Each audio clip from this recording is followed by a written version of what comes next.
അങ്ങനെയാണ് ഞാൻ ആ പാട്ട് എന്തിനായി സ്വപ്നം പോലെ കിടക്കുമ്പോൾ. അപ്പോൾ എനിക്ക് കിട്ടിയൊരു ധൈര്യം എന്താ വെച്ചാൽ ജോലി രണ്ടാമതേ പോകുന്ന ഉറപ്പായി. കാര്യം പറഞ്ഞ 10 ദിവസം കഴിഞ്ഞ് പോയി. അപ്പം നീ ഇങ്ങനെ വന്ന് പറയുമ്പോൾ ഇത് നിനക്കൊരു വഴിയാണ് എന്ന് അന്ന് പറഞ്ഞ പോലെ എനിക്ക് തോന്നുന്നു. ആ ജോലി പോകണേ പൊയ്ക്കോട്ടെ. വേറൊരു രസം വെച്ചാൽ ദേവരാജ മാഷ് മരിച്ചപ്പോൾ ഞാനന്നേരം ബാംഗ്ലൂർ പോവുക. ഈ ജോലി നഷ്ടപ്പെട്ട സമയത്ത് ഒരു 12:15 മണിയായപ്പോഴത്തേക്ക് എന്നെ വീട്ടിൽ നിന്ന് വിളിച്ചു. ഒരു ബെല്ലടി കേട്ടു, കോളിംഗ് ബെല്ല്. വാതിൽ തുറന്ന് നോക്കിയപ്പോഴത്തേക്ക് ആരെയും കാണുന്നില്ല. ആ കോളിംഗ് ബെല്ലിന് അടി കേട്ട് 2 മിനിറ്റ് കഴിഞ്ഞാണ് ദേവരാജ മാഷ് മരിച്ചു എന്നുള്ള ഫോൺ വരുന്നത് അവിടെ. ശരി. അപ്പം നമുക്ക് തോന്നുന്നത് ഒന്ന് പോകുന്ന വഴി ഒന്ന് വയലാറിൽ കയറി അങ്ങ് പോയേക്കാം. എൻ്റെ യാത്ര അത് തന്നെ അവിടെ അത് തന്നെ. അപ്പം അവിടെയും നമുക്ക് അച്ഛൻ്റെ ഒരു ഭൂമിയിലെ സാന്നിധ്യം ദേവരാജ മാഷ് മനസ്സിലാക്കണമെന്നുള്ള എനിക്ക്. അല്ലെങ്കിൽ നേരെ പോയ പോലെ. അതെ. അപ്പോൾ പുള്ളി അവിടെ എവിടെയൊക്കെ ഉണ്ട്. എനിക്ക് തോന്നുന്നു ഞങ്ങൾ തിരഞ്ഞെടുത്ത ഈ വിഷയം ഈ ജീവിതത്തിൽ സ്വാധീനം എന്നല്ല, അദൃശ്യമായ സാന്നിധ്യം. ഒരു പക്ഷേ നമ്മുടെ വിഷയം പറയുന്ന ആ സ്വാധീനം ചെലുത്തിയ വ്യക്തി നമ്മൾ ഒരിക്കലും കാണുന്നില്ല.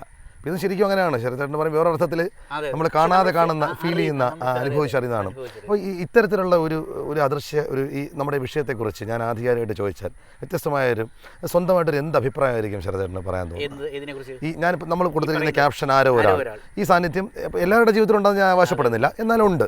അത്തരക്കാരാണ് നമ്മൾ ഈ പ്രോഗ്രാമിലൂടെ പങ്കെടുപ്പിക്കുന്നത്. ആ ചോദ്യം തന്നെ ആണ് നമ്മുടെ ജീവിതത്തെ നയിക്കുന്നത്. ശരി. അങ്ങനെ ഒരാളുണ്ട് എന്ന് നമ്മൾ വിശ്വസിക്കുകയും എന്നാൽ ആ ആളെ നമുക്ക് കാണാണ്ടിരിക്കും. ഈശ്വരനെ പോലെ തന്നെ അങ്ങനെ ഒരാളുണ്ട്, പക്ഷേ നമുക്ക് കാണാൻ കഴിയുന്നില്ല. ആ നമ്മുടെ വിശ്വാസം അതാണ് നമ്മൾ മുമ്പോട്ട് നയിക്കുന്നത്. അതായത് എനിക്ക് തോന്നുന്ന ഏറ്റവും വലിയൊരു കാര്യം, ഇപ്പോൾ അച്ഛൻ്റെ പറ്റി ഞാൻ പറഞ്ഞു കേട്ടിട്ടുണ്ട്.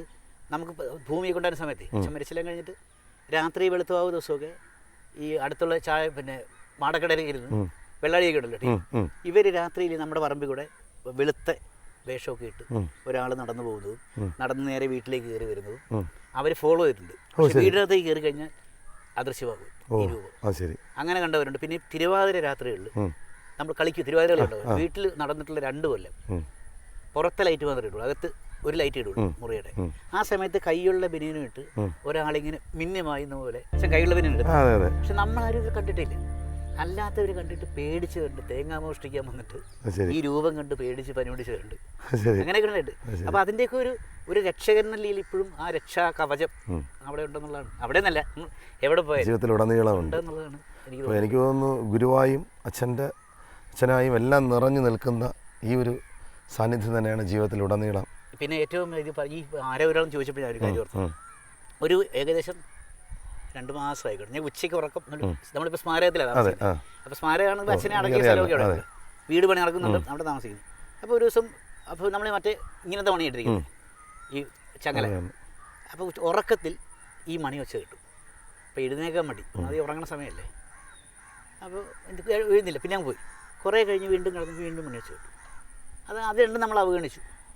കുറച്ച് കഴിഞ്ഞിട്ട് എൻ്റെ തൊട്ടപ്പുറത്തെ വീട്ടിലെ എൻ്റെ സഹോദരനെ വിളിച്ച് വന്ന് ചോദിച്ചു, ഒരാൾ വന്ന് 2 തവണ ബെല്ലടിച്ചു. അപ്പോൾ ഞാൻ ബെല്ല് ഞാൻ കേട്ടു, മടിയായിരുന്നു എഴുതിയിട്ടില്ല. എന്ന് വെച്ചാൽ ആരാ പരിചയമുണ്ടോ? ആരോ ഒരാൾ. ശരി. അപ്പോൾ പാട്ടുകളുടെ ഈ ശ്രദ്ധയോടെ നടത്തുന്ന ക്രിയേറ്റിവിറ്റിയിൽ പാട്ടുകളിൽ അച്ഛൻ്റെ ഒരു കയ്യൊപ്പോട് കൂടി നമ്മൾ പറഞ്ഞു നിർത്തുകയാണെങ്കിൽ, നമ്മൾ സംസാരിച്ചപ്പോഴും എൻ്റെ മധ്യ പറഞ്ഞിരുന്നു എനിക്ക് അച്ഛൻ്റെ പാട്ടെന്ന് വെച്ചാൽ അച്ഛൻ ഈ ഭൂമിയിലുണ്ടെന്ന് വിശ്വസിക്കുന്ന ആളെ പോയിട്ടില്ല. എങ്കിലും നമുക്ക് പറയാൻ ഇഷ്ടമുണ്ട്. ആകാശങ്ങളിലിരിക്കും ഞങ്ങളുടെ അനശ്വരനായ പിതാവ്. അന്ന് ഒരു തിരുത്ത് വരുന്നുണ്ട്. അവിടുത്തെ നാമം വാഴ്ത്തപ്പെടണമെന്ന് മാറ്റുകയാണ്. അവിടുത്തെ ഗാനം വാഴ്ത്തപ്പെടണമേ, അവിടുത്തെ രാജ്യം വരണമേ, എന്നിട്ട് വരും അവിടുത്തെ സ്നേഹം വരയണമേ. തീർച്ചയായിട്ടും എന്തായാലും ശ്രദ്ധയുണ്ട്. വിലയേറിയ സമയം നമുക്ക് വേണ്ടി ഈ വിഷയത്തിന് വേണ്ടി ചെലവഴിച്ചതിൽ പ്രത്യേക സന്തോഷം.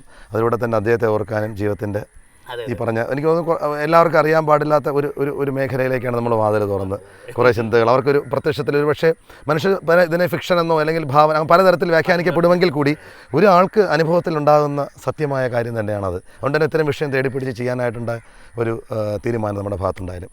എന്തായാലും ഈ പങ്കെടുത്തതിന് പ്രത്യേകം നന്ദി. ഈ സമയത്ത് ഭാവിയിലെ എല്ലാ ക്രിയേറ്റിവിറ്റികൾക്കും നിതാന്ത സ്വാധീനമായിട്ട് അദൃശ്യമായ സാന്നിധ്യം ഉണ്ടാവട്ടെ എന്ന് ഈ തരുണത്തിൽ ആശംസിക്കുന്നു.